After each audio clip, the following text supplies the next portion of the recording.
Hello everyone, and welcome to the one-on-one webinar on getting started with search engine marketing. Some of you may recall the webinar we hosted a few months ago on the topic of search engine optimization, or SEO. This webinar will have a more specific focus on the marketing aspect of search, but if you have not seen our general overview on SEO, we'll point you in the right direction of where you can find it and watch it. All of our previous webinars are on the one-on-one YouTube channel. Like I said, the purpose of this webinar is to just give small business owners a better idea of how search engine marketing, or SEM, works and how they can benefit the most from it. In case some of you have never heard of it, SEM refers to the process of marketing your website through search engines, for example, through a paid advertisement on Google when users search for something related to your business. You usually see these sponsored ads in the top or sides of the results, and we will get into all of that in this presentation. SEM techniques can help get you more traffic to your small business website, or it can help market and sell one specific product from your business. So if you're having trouble ranking highly for a certain keyword that is relevant, a paid listing is one of the best ways for you to gain visibility. But to talk about that in much better detail than I can, we have one of one-on-one search experts with us here today, Kimberly Walsh. Hello, Kimberly. Thank you for being here. Thank you for having me. Okay, so Kim will be talking us through the bulk of the presentation and covering the technical aspects and the strategy involved with SEM. But we also have Bryce Tarleton, another one of our search experts, on hand to answer any of your questions as we go. As we present today, if you have any questions, just type them into the questions pane on your screen, and Bryce will try to get to everybody. So if you take a look at our agenda, we will start off by giving a basic explanation of what search engine marketing is, as well as the specific benefits and features that come with it. Kim will then go over a tutorial to get started with your own SEM campaign, explaining all the elements like cost per click, geo-targeting, keyword selection, ad text selection, and then where all of these efforts eventually end up the landing page of your website. After that, we can explain some of the general rules and guidelines you should be aware of before you get started. Important thing to note is that breaking the rules for search marketing can actually have negative effects on your business, which you obviously do not want. With all of that, our presentation should be about 40 to 45 minutes today, and we will have a question and answer period afterwards. Feel free to ask questions throughout the webinar today, and Bryce will answer most of them, and we'll try to get to the rest of them in that last Q&A session. So without further ado, Kim is going to give us an overview of what SEM is all about. All right, so I have packed a lot of information into this webinar because there's so much good material that people should know about when getting an SEM campaign started. Bear in mind that this is a getting started presentation, so I've limited some more advanced topics like click-through rate and impression share. We'll just kind of be focusing on all the information you'll need to know to get off on the right foot. First of all, what is search engine marketing? It's considered an inclusive term for all techniques used to market a website via search engines, which mainly include an advertising form called pay-per-click, or PPC. PPC is an advertising model used to direct traffic to websites. It's called pay-per-click because an advertiser pays the publisher, typically a search engine, when the advertisement has been clicked. The process a user goes through when interacting with PPC would be to first submit a search to a search engine like Google, for instance. Let's say that we search for apartments. The search engine would then display the most relevant results, and this is called a search engine results page, or SERP. Within this page, organic results as well as PPC results are being displayed. The PPC ads are typically shown at the top, right-hand side, and sometimes the bottom of the page. If a user decides to click on an ad to find out more on their search, they'd be taken to a landing page. A landing page is simply the page that appears when a potential customer clicks on an advertisement or link. It's where the user lands. The page will usually display product and service content that's a logical extension of the advertisement. Well, we'll go into more detail about landing pages in a moment, but right now I just wanted to emphasize the user process for PPC, as this should be the point of view that is consistently considered as the advertiser. Now, the steps that are taken from the advertiser's point of view are about building up the user interaction so that it contributes to the return on investment. Staying relevant will do that. Creating a search engine marketing campaign really boils down to three basic topics: selecting relevant keywords. Keywords should be ones that are relevant to the searcher, ad text, and the landing page. You also want to create a relevant ad text. The ad should be relevant to their designated keywords as well as their landing page. And then the third step is selecting the relevant landing page. The landing page should be consistent with the keyword and the ad text, and also enable the user to complete the buying cycle. In a very fundamental sense, this is all search engine marketing, or PPC, really is. We actually, before we want to get started, have a couple poll questions today, so we'll get to the first one. And it's slightly delayed, but you should see it show up on your screen momentarily. So we've given the general overview of what makes up search engine marketing. So we'd just like to ask our audience one quick poll question. Just interested in knowing where the majority of our audience is with regards to their experience with SEM. So whether you've used it a few times or just once, or if you have never gotten involved with it, is it because you didn't want to or didn't understand it or didn't have enough resources? And again, this kind of helps us guide our presentation in the future just to see where everyone's expertise is. So we definitely have about 2/3, so I'm going to share those results with everybody. And it looks like about half of you that responded to the poll question just didn't use it because you didn't understand how it worked. So it's great that you are here. Yeah, that's wonderful. So hopefully we can get you kind of on the right track, and then a little bit later we'll ask a question again to see if we're helping at all. So we'll go back to our presentation, and we'll continue with how to get started. The first thing that we want to talk about before getting started is, how can search engine marketing benefit us? What kind of features does it have that are going to come into play that make it worth trying out? The benefits of having SEM pretty much amount to 4 major elements: flexibility, targeted, measurability, and speed. Search engine marketing is flexible by allowing complete access to make changes at any time. This means you can allocate your budget per day or per month, and even schedule your own ads. Let's say that you've ran a search engine marketing campaign for 3 months, and after looking at the stats, you see that a majority of your traffic is coming to your website between 9 a.m. and 5 p.m. Simply schedule your ads to appear between those hours. This way, you're spending very efficiently. Similarly, you could also schedule ads to appear for certain days of the week. For example, only appear on Saturday and Sunday. Being able to target your advertising is also a huge benefit to having SEM. Through utilizing geo-targeting, you can determine in which geographical location your ads will appear. That means only the users in your service area can view your ads. Even more beneficial is just the concept that you're advertising your product or services exactly when the users are looking for them. There really isn't any other form of marketing that can offer that, but we'll go into more detail about targeting later. Being able to measure results is crucial for a successful marketing campaign. Tracking the actions of your potential customers can lend a hand in optimizing the campaign itself. By monitoring where your money is going and how it's contributing to sales will make a high return on investment easy. Use historical data to make educated decisions for improvements. Without being able to track your marketing efforts, we would have no way of knowing if spending money on advertising is even helping. For a business owner, of course, time is money, and speed is crucial to online marketing. Users need information quickly, so that means that time is a huge benefit to SEM. You can get traffic coming to your site as quickly as you can build the campaign. That being said, let's discuss in detail what factors should be considered when getting started with search engine marketing. The very first thing you should do is consider the following questions. What is the focus of the website?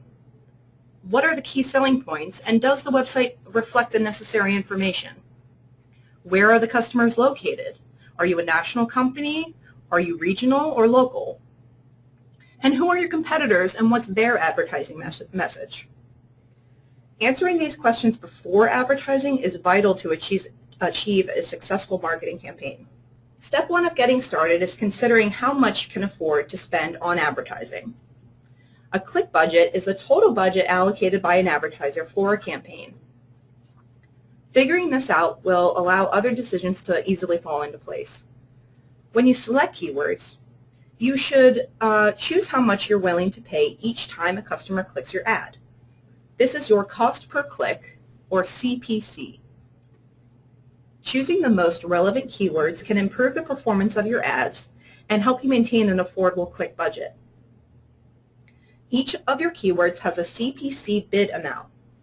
These bids specify the maximum amount you're willing to pay each time someone clicks your ads. This is called the maximum cost per click. However, you might not need to pay the maximum amount for each click. Most SEM systems evaluate your keywords for each search and calculate its quality score. The quality score is based on the recent performance of the keyword and your ad, how relevant the two are to each other, and other factors. It's safe to assume that the higher the score, the lower the bid requirement. When setting your maximum cost per click bids, consider the value of the click. How much is it worth to you to have someone visit your website? If the value is high, then you might want to set a higher bid. In general, a higher bid can allow your ad to show at a higher position on the page. Search engines often provide keyword traffic and cost estimators so you can get an idea of how much a keyword might cost ahead of time. An easy way of figuring your overall click budget would be to first search for a broad relevant keyword within the estimator. Now this one shown happens to be from Google. The estimator will report the average cost per click. In this example, you could see it at the bottom right-hand column. The average cost per click in this example was for apartments, and it's about 65 cents per click. So let's say that we'd like to have about 100 people visit our website per month. You'll simply want to multiply 0.65 by 100 to get a good idea of a minimum click budget for that month. This auction model was designed to allow small, medium, and large-sized businesses to compete on a level playing field. Keywords are words or phrases you choose to match your ads with corresponding search terms and relevant site content. Selecting high-quality, relevant keywords for your advertising campaign can help you reach the customers you want when you want. To get your ads to appear when users search for your product or service, the keywords you choose need to match the words or phrases that people use within the search and should be related to the content of your website. Keyword match types give you greater control over who sees your ads. For example, with the exact match option, you can make your ad eligible to show up only when someone searches for the exact keyword or close variations like misspellings or plural versions, but nothing else. You can use match types with your keywords to help control which searches can trigger your ad. Ranging from broad to narrow, there are 4 matching options available: broad, phrase, exact, and negative match. In general, the broader the keyword matching option, the more traffic potential that keyword has, while the narrower the keyword matching option, the more relevant that keyword will be to someone's search. When getting started, focus on attracting as many users as possible. The best practice for search engine marketing is to initially cast a large net, so to speak. If we think of SEM as a fishing boat and all of our potential clients are fish, some trash might get caught in your net, but you'll also get some fish in there too. Afterwards, you'll refine your keyword list and by using historical data and optimize the campaign over time. So at that point, you won't need such a large net anymore to catch the fish you want. You'll be using better bait. So even though you'll still get some trash every once in a while, maybe you only need to cast a few lines. Then through further improvements, your bait gets even better, and you'll need only a few lines to catch exactly the fish you're looking for with no more trash. In all, once you figure out what's working in your campaign and more importantly what's not working, you'll be able to spend your budget much more efficiently and see a higher return. Creating effective ad text is a science. To enforce advertising fairly, most search engines have strict guidelines to ensure all ads are uniform and that the advertising is fair.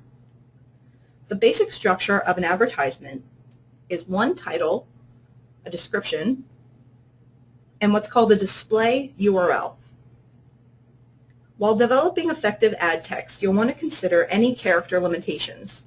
A character is simply a letter, number, symbol, or space. And Google, for example, requires 25 character limit for a title, 35 characters for each description line, and 35 characters for the display URL. A display URL is the URL that's shown in the advertisement. The destination URL is the actual location in which the user will go when the ad is clicked. The reason for showing a display URL is that typically a real URL is very long and wouldn't allow the ads to look consistent. What's great about creating a display URL and ad text in general is that you can incorporate keywords throughout. When those words match the user search, they become bold and are more likely to catch the user's attention. This is one reason why it's very important to ensure that keywords are used throughout your advertisements. Below are just a few common guidelines that should be considered as well when creating effective ads. These are just to make sure that we're advertising in good faith and that we're creating ads, we're creating a great user experience through that search engine. Now that we understand how much we should be spending, how to select great keywords in ad text, let's consider possibly the most important part of search engine marketing, the landing page. Now, I defined a landing page earlier as the page that appears when a potential customer clicks on an advertisement or link. It's where the user lands. It will usually display product and service content that is a logical extension of the advertisement or link. So what we're looking here at is a faux landing page that I created to emphasize 6 important elements. The first is an effective headline. Being one of the first things a visitor will read, the landing page headline should not confuse or bore, but compel a visitor to take a closer look. A secondary headline should address a specific point that is related to the content of the website and advertisement. This should catch the reader's attention more than being vague or uninteresting. The copy, or written content, should build trust through impeccable grammar and professional material. A great place to pack with keywords, the written content should provide additional information that is promoted within the advertisement the user initially clicked on. A trust indicator like a brief testimonial will motivate the user to take action quickly. The less time that the user has to consider their options, the better.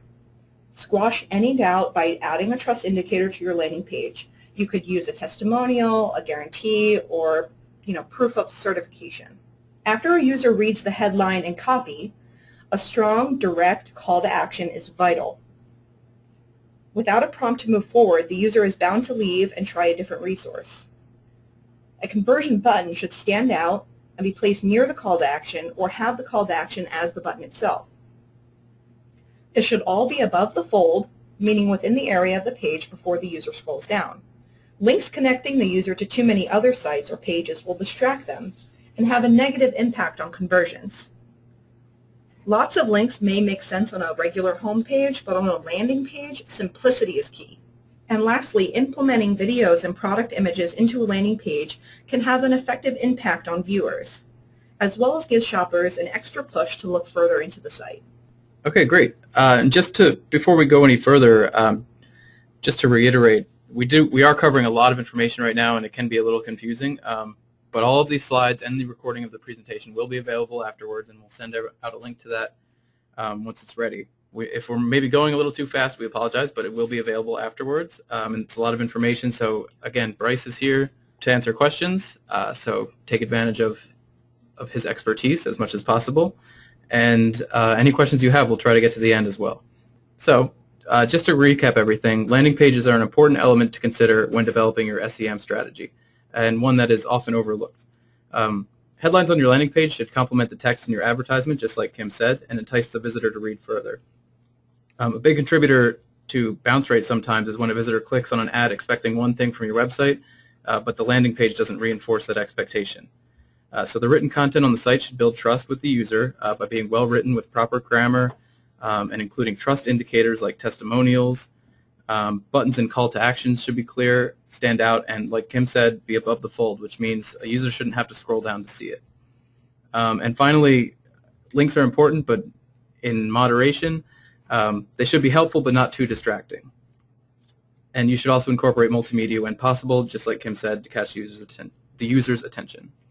The next subject of geo-targeting is important because regardless of how great your advertisement is, it probably won't perform as well if it doesn't appear in the right places. So you want to reach your customers where they are and where your business can serve them by using location targeting. Geo-targeting is the delivery of ads specific to the geographic location of the searcher, just like it sounds. So it allows the advertiser to specify where their advertisements will or will not be shown based on the searcher's location, enabling a more localized and personalized result. This is mostly a factor for local and regional businesses because why would you advertise your products or services in Philadelphia if your business is in Chicago where they can't buy them? So set up a regional search engine marketing campaign to make sure you're advertising efficiently. On the other hand, if you're a national company or an online shop that ships products, set the campaign to run unrestricted and display for anyone in the country searching for those products or services. So with all that information we just went over, I would like to send our second poll question out to the audience. And this is just to get an idea of how confident you feel in starting your own search engine marketing campaign. In our first poll question, it seemed about half of you had never done it before because you didn't quite understand it. Hopefully we're helping you a little bit. And again, any questions you have, we'll be happy to answer. So you should see the results.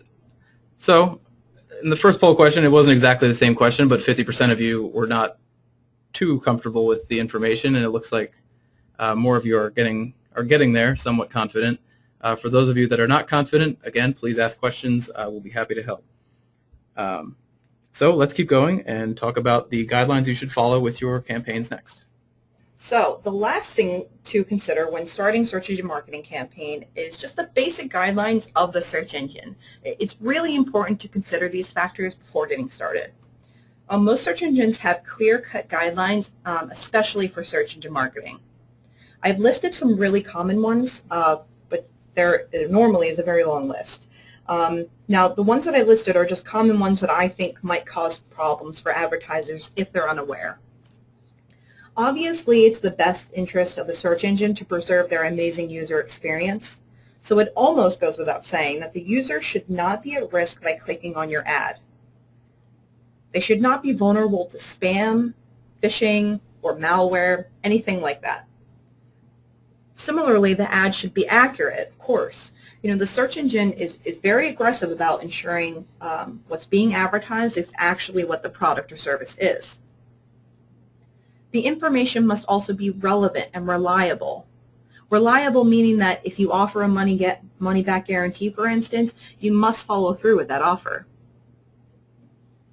Transparency and privacy is another huge guideline. Now, search engines want to make sure that we're maintaining the trust of the user by providing clear policies on our websites, as well as privacy settings when collecting personal information like credit card numbers or email addresses. I've seen many campaigns declined due to collecting user information without providing a privacy policy.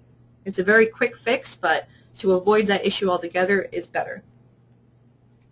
For restricted products and services, the search engine will simply not advertise them at all.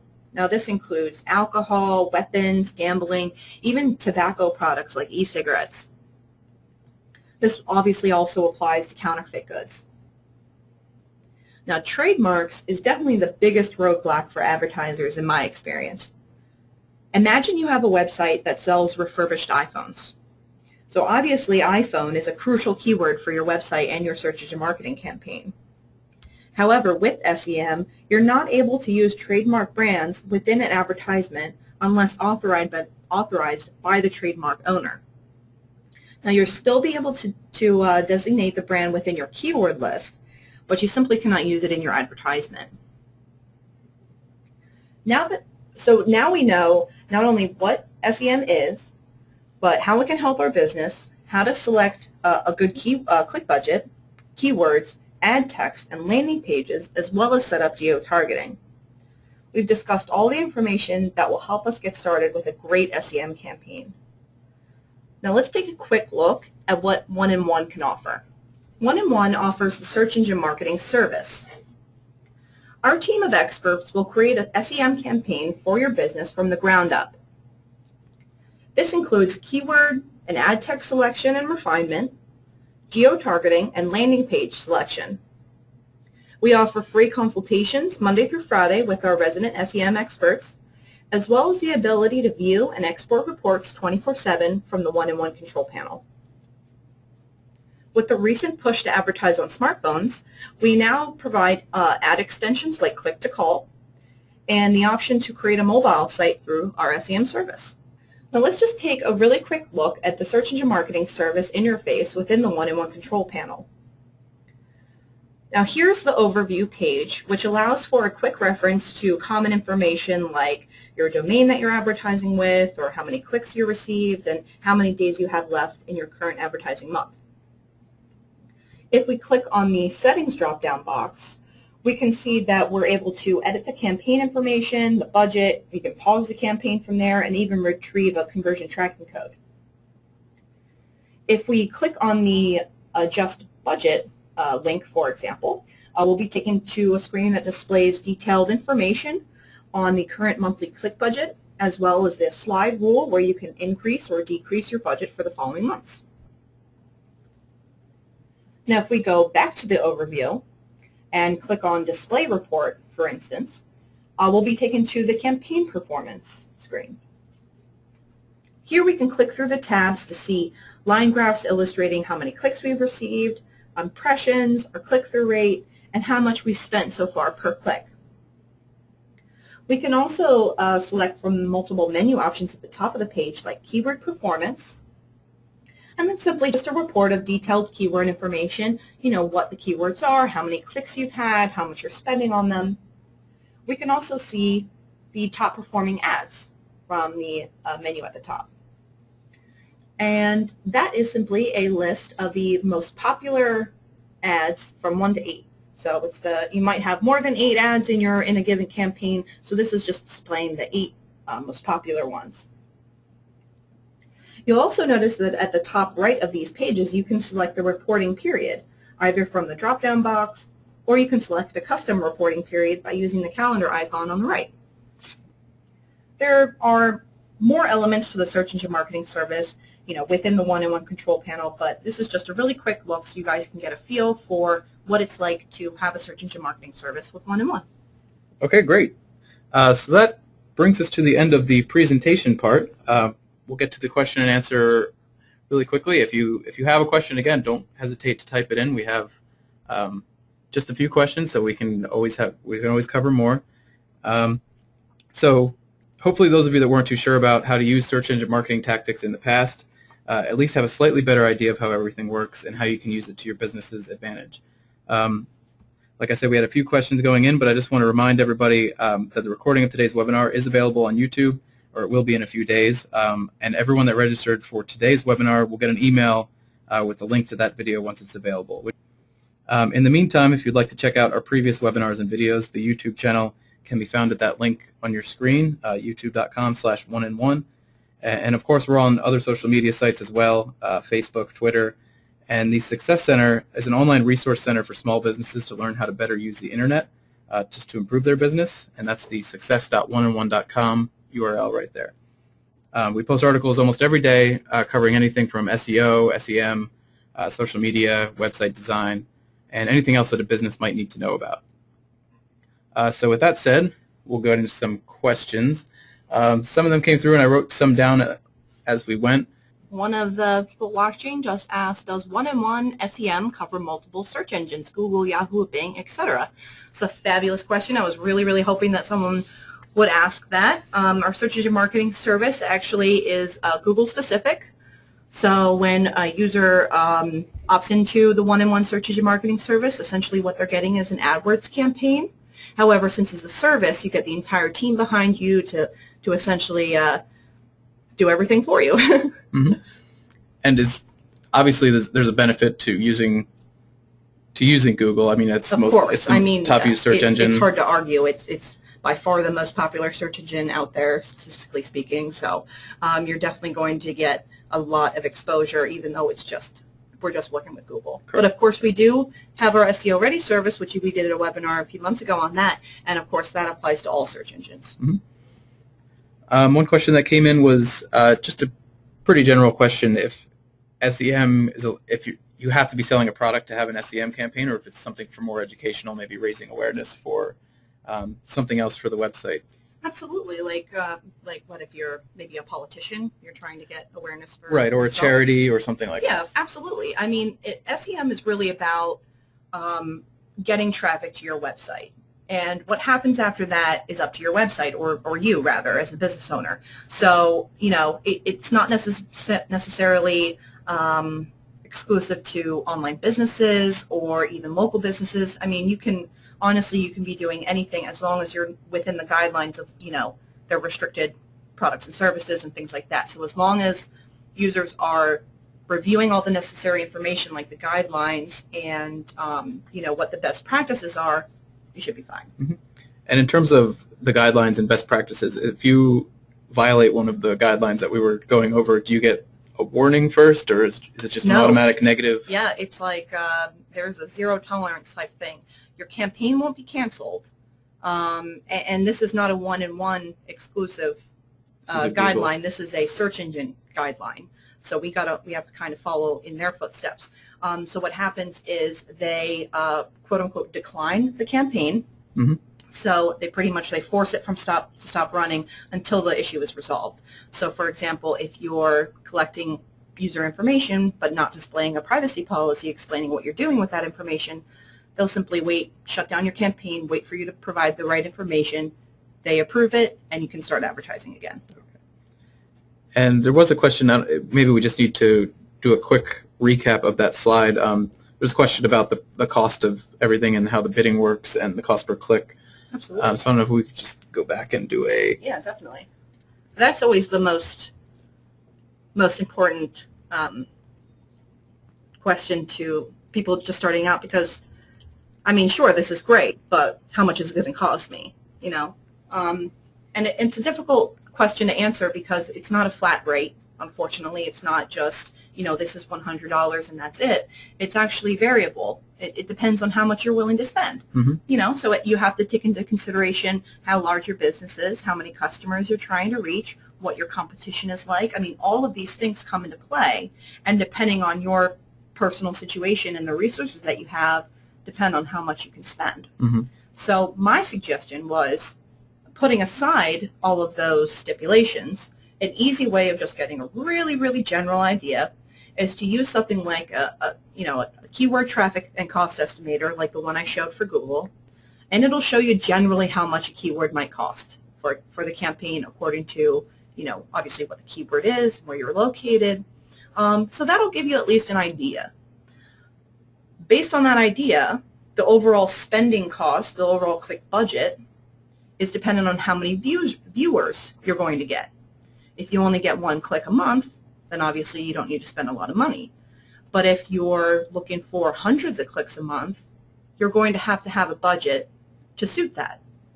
So my suggestion was to just get kind of a general idea of what you're looking for through using kind of an estimator to get the average cost per click, multiply that by how many clicks you want for that month, and, you know, what you get out of that equation is generally what you should be ready to spend. So in my example, it was about $65 that month to get 100 clicks at 65 cents per click.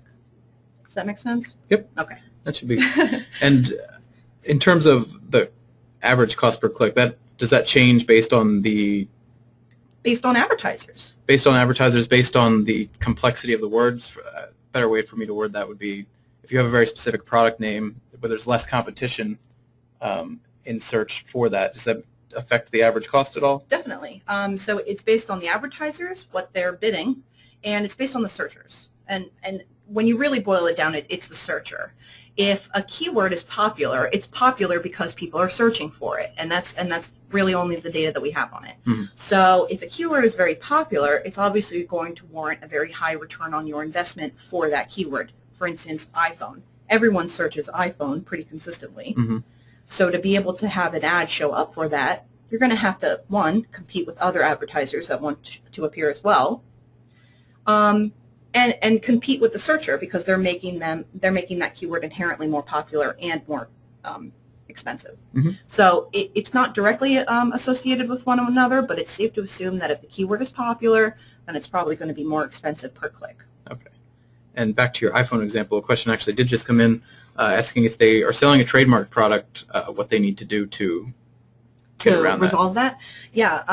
Well, the first thing you want to consider is if you have an open communication with the trademark owner. If you do not, like iPhone or something, where mm-hmm. it's just impossible, you'll simply have to just get by with an alternative. For example, you'll have to use smartphone in mm-hmm. the advertisement instead of iPhone, mm-hmm. and that's just how it needs to be. And bear in mind, you can always use the trademark item in your keyword list, which means when someone searches for iPhone, for example, your ad can show up, but it cannot say iPhone within the ad. That's probably the most important point Right. to take away from that is that you can still target the iPhone searchers. It's just you can't directly spell it out. Right. Yeah. You can't imply that you actually are, you know, the owner of that trademark. Now, on the flip side, if you do have access to the trademark owner, I know Google, for example, provides an authorization form you can easily find online. And many times if you break the trademark guideline, they'll send you the link to it right away. You simply just have the trademark owner fill it out, send it back to them, and they'll, assuming that it's fine, they'll release your campaign and you can start advertising again. Mm-hmm. So there's two options. Okay. And one other question I saw come in earlier was, what's the best way to focus on the local audience? So I guess a more specific example of how you can get into geo-targeting. Yeah, okay, awesome. So I love small businesses. Obviously with one-on-one, we really, really focus on our small to medium-sized businesses. It's our meat and potatoes. Mm-hmm. So we work really, really heavily with small to medium-sized businesses. I really enjoy it because you get to have a little bit more control over what's going on with SEO and you know, backlinking and using directories. You're kind of just putting yourself out there and just hoping you get something back. But with SEM for a small business, and a large business for that matter, you can really target in on what you are looking for as your customers. So that means that you can set up your geo-targeting for your local area. So let's say that I'm a plumber in the Chesterbrook area, and I know that, you know, I only have a certain hours in the day. I'm not going to be driving out to nowhere to help someone. I have a service area of about 50 miles. So I clearly don't want to show anyone outside of that service area that I'm available because I'm not willing to provide my service to them. Mm-hmm. It would be a waste of my money and their time. So what you want to do is set up a geo-targeting radius with your business address in the middle of it and say that I'm only going to service 50 miles around that radius. The search engine will know that to only show your ad for searchers within that radius location. They know that based off the IP address. Mm-hmm. So that's Okay. the short answer. And just in case anyone doesn't know, the IP address is the Internet's way of locating, or at least identifying the region that you are accessing the Internet from. Yes, so it's not exactly perfect all the time. Most people know that. Definitely over the years, the IP addresses have gotten much, much, much more localized. Mm-hmm. But sometimes, you know, I pull my data from Philadelphia, even though technically Right. we're, you know, a good hour away from there. Mm-hmm. So Okay. that's something to consider as well. Yes. I think just do a quick review of questions. We might be covering all of them. One of them is asking about specific packages and deals if someone is looking to get more involved with SEO and SEM for their website. I mean, we kind of touched on that. I don't know if we want to give a brief. Definitely. Yeah. If let's go to this one. This is kind of just quick bullet points on summarizing what we're offering with the search engine marketing service. Some things that I didn't mention on this slide. You don't have to have your website hosted with one-on-one, believe it or not. This is an all-inclusive service that is completely unrestricted to hosting packages. You have your site with GoDaddy, you have your site with whatever registrar. Come to one-on-one, we can give you the search engine marketing service. If you have your site with one-on-one, that's even better. But essentially what we're going to be doing is opting the customer into an AdWords campaign. But it's not necessary for them to have a Gmail account, anything set up with Google. We take care of it all. And what we do is we select the keyword list for their campaign depending on, you know, how much they're willing to spend. We create the advertisements for them as well. We refine that information over time. You can call into our team anytime you want, Monday through Friday, for free consultations. A lot of marketing agencies that do services like this will charge about $80 to $100 an hour for consultations, but one-on-one, it's free. You can also, so like I said, it's an AdWords campaign, but no access to Google or anything like that. It's unnecessary. What you're going to be doing is actually logging in through the one-on-one control panel, an interface that's very easy to use, already familiar with current one-on-one customers, of course, and you can see your results right through there. So forget about having to learn a different interface and have the one-on-one control panel already. So that means you can see all the keywords that we're using, what your advertisements look and read like, how popular they are. You know, you can export that information, send it to your boss in Excel. You can check it anytime you want. And more recently, there's been a huge push just in general, outside of one-on-one, just in search engine marketing in general, to advertise heavily on smartphones. on mobile devices. So 1&1 definitely wants to keep up with that trend, and now we're offering ad extensions for free, like click to call, meaning someone can tap your phone number when they're searching for your ad on their iPhone or smartphone rather, and call you right away. So they don't even have to go to your website. That's an instant conversion. Another ad extension could be location, so it'll show your address and a quick link to directions to your location. Things like that are things that we really want to make customers aware, because a lot of services don't offer these little giveaway freebies. The last one is you can also opt into having a mobile site created for you through the search engine marketing service. So it's really an all-inclusive bundle to AdWords, essentially. Of course, if you want to be involved, we are so happy to work with you. And if you want to be hands-off, we're cool with that too. So it's really about what you want to do. Great. And one question that did come in earlier, just a quick question, was when you're doing a search engine marketing campaign, is there a minimum on the length that it has to be, or can you do 1 week of ads, or does the ad have to be out for a month? Does that make sense? I think I understand what you're asking. Is there a minimum time frame that you have to be advertising on Google once you sign up for an account? Oh, I mean, once you've created the campaign and it's running and everything, I mean, not necessarily. Mm-hmm. Ideally, this is a long-term marketing effort. Right. This isn't something that you necessarily want to try for 30 days and then kick the bucket. Mm-hmm. You want to, try it for at least 6 months, because what happens is the first month, you've got to cast that large net. So the first month you're casting that large net, you're getting in a lot of fish and a lot of trash and stuff like that, and that's great, but we could be better. So what you need to do is we need to wait a little bit, wait for some stats to come in from the previous months so that we can make educated decisions and really, really refine what we're doing and not just guess at it. Right. We actually have solid information to move forward with. So you don't necessarily have to run for a certain amount of time or anything like that, but the longer the better. The longer that you run, the more efficient you're going to be at, spending your money and getting conversions on your website. So. Right. And like we showed this report before, when you're running a campaign, this data is invaluable to improving how things are working, because if you don't want to give it up after 30 days, like Kim said, because you can check this after 30 days and see that one keyword that you thought would perform very well is not performing well at all. And that just gives you the freedom to adjust it to make sure you're getting the most for your money. Definitely, definitely. And I mean, there aren't a lot of marketing campaigns that can offer something like that can offer such concrete stats to help you move forward and be better at it in the future. I mean, it's really very rare and awesome. Someone is asking, how does the effectiveness of SEM compare to the conventional marketing efforts?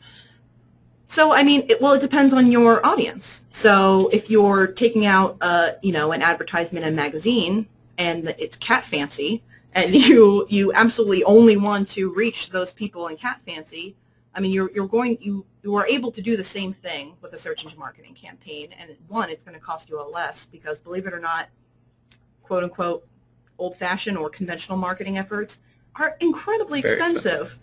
Like in many, many times much more expensive than search engine marketing. So, I mean, it really all depends on who you're trying to reach. Is that medium the best way to reach them? But, I mean, it's pretty much safe to say that everyone is using, the internet to find what they want. So SEM is a good option. And it depends on the goals you're trying to reach, because if you are advertising, obviously you want to increase sales. That's the end goal for any reason to do marketing. But if you're advertising and you want to get more traffic to your website just so more people know about your business, search engine marketing is really a very cost-effective way to do that. Just because you might, if you're doing geo-targeting like we were talking about, there might be a great percentage of people in your region that don't even know your business is there. And when they go on the internet to search for something related to your business, like say if you run a plumbing company and they have a leak in their basement and they need a plumber immediately, they'll search and you will come up immediately. Whereas if you're doing print or direct mail marketing, you'd have to rely on your marketing materials to be in their recent memory on their kitchen table the day they have that leak, where in an emergency or something like that, they would be searching on the web. And it doesn't have to be an emergency, but anytime they have a need, it's most likely they will be turning to search engines first. And if you don't have that direct mail marketing piece in front of them at that time, you might be missing an opportunity. Yeah, and another good point to make really quick is the cost. Now, no other marketing, correct me if I'm wrong, can offer that the more popular, the more successful that you are with your campaign, the more affordable it gets over time. Right. I mean, if anything, it's the opposite. When you get commercials and they're very, very popular, that ad space is going to skyrocket. Same for print marketing. Mm-hmm. So it's one of the very few marketing avenues that you can take where the better you get at it, the less money you put into it, and the more you're getting out. So, I mean, it's kind of a no-brainer.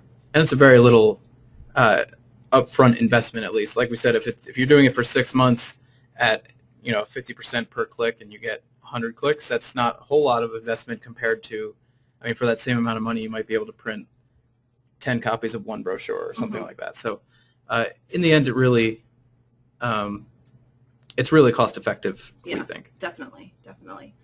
The geo-targeting question, someone says, with geo-targeting, how does your IP address move with a smartphone? That's a really intelligent question. It's really good.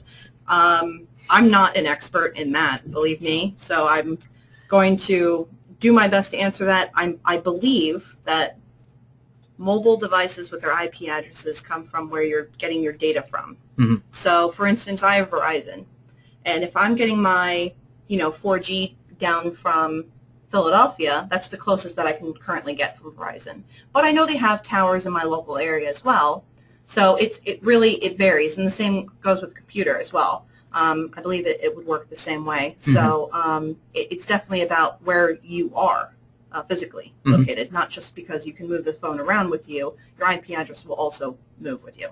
It is definitely an excellent question, but I do think it depends on the cell phone tower that you're pulling the data from, like you said. So if you're at home, it's the IP address that the closest cell phone tower is from. If you're on vacation in California, it's going to be pulling from the California cell phone tower. Exactly. And these days, I mean, you're getting your data so close to you these days. I mean, unless you really live in the woods, your IP address is going to be pretty accurate. Right. So. I think we might be out of questions. So this was, I hope everyone is a little bit more confident with search engine marketing, and maybe we'll leave this webinar with more opportunity to kind of expand their marketing efforts. And like I said, this webinar recording should be uploaded on YouTube Monday at the latest, and I will send an email to everyone that registered with that link, so you don't have to keep looking for it. Once it's uploaded, I will send the email out. And I will probably offer a link to view the slides as well, because it might not be easy for you to view the slides in YouTube. So we'll upload that on SlideShare or something else and make sure it's available to everybody. Once again, our YouTube channel is just youtube.com/oneand1. And once again, I want to thank everyone for coming. I'm Dan Young with Kim Walsh. Bryce has been answering everyone's questions at the same time we were, which is great. So you get both. You get the verbal and the written text. answer. Yes, and the written answers. So hope everyone has a great weekend coming up, and have a great day. Bye.